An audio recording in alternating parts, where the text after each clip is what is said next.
Hi everyone, this is Christian Stevens from the School of Philosophy and Theology at the University of Notre Dame, and my friends at Uni Maronite have given me 2 minutes to answer this question: is faith rational?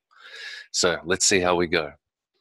Now, when you first hear this question, is faith rational, you've probably got an answer that immediately pops up into your mind, yes or no. But a lot of what we do in philosophy and theology is slow down and clarify things and walk carefully.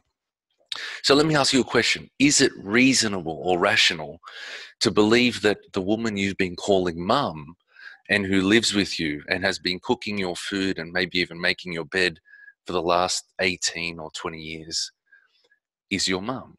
Is it rational for you to believe she is your mum?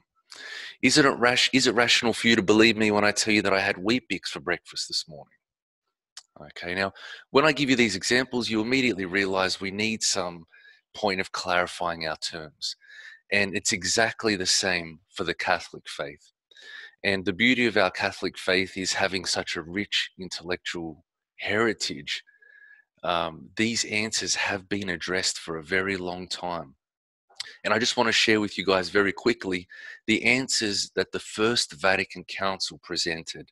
And these answers are definitive and authoritative for all Catholics. They sum up the whole Catholic tradition before then, and they're binding on Catholics now, and they will be to the end of time.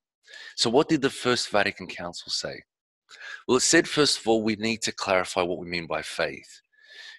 Do we mean that all faiths are rational? No. Do we mean that anyone who calls themselves Catholic, whatever they think the church teaches, is rational? No. In fact, you're only going to have a conversation with a few people before you realize that many of them themselves might not be sure what they're even talking about. But what the council does say is that by faith, what we're referring to is the graced assent to God's revelation as it has been communicated by the church established by Christ. Okay? In other words, we're talking here about what the church actually teaches, not merely what people think it teaches, or what people who hang around churches think it teaches, or what someone who went to a Catholic school for 12 years was told when they were in year 5. Okay, so that's the first point to keep in mind. The council then says, well, what do we mean by rational? And here again, it gives out a few options, okay?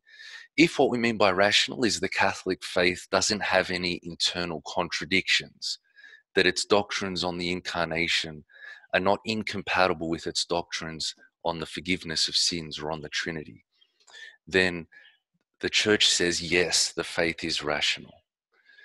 If it means that the Catholic faith doesn't contradict anything that we actually know about the world and ourselves by natural reason, by the study of history and science, then it says, yes, the Catholic faith is rational. God is the author of our minds, just like he is the author of nature, and just like he is the author of the supernatural mysteries, and truth cannot contradict truth. Okay, but the council does give a warning that many people talk about something being science when it actually isn't. Okay, so in a similar way, just as we find that people can attribute things to the church that the church doesn't teach, or that fail to nuance what the church is explicitly saying, so too in the realm of our natural knowledge, there are many of people walking around saying that we know things or have proven things that we haven't. The third sense in which we might talk about the faith being rational is, can I independently prove it on my own? Can Christian Stevens, standing here now from scratch, without having to trust in God's testimony or take anyone's word for it, prove the resurrection of Christ or the incarnation? And the council says no.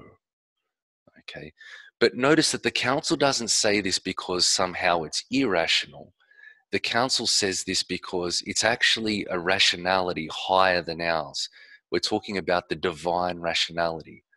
And that if I was to demand that all of reality, including what God could do, must be able to be comprehended by me right here and now, then that's putting some pretty heavy shrink wrap on both God and reality.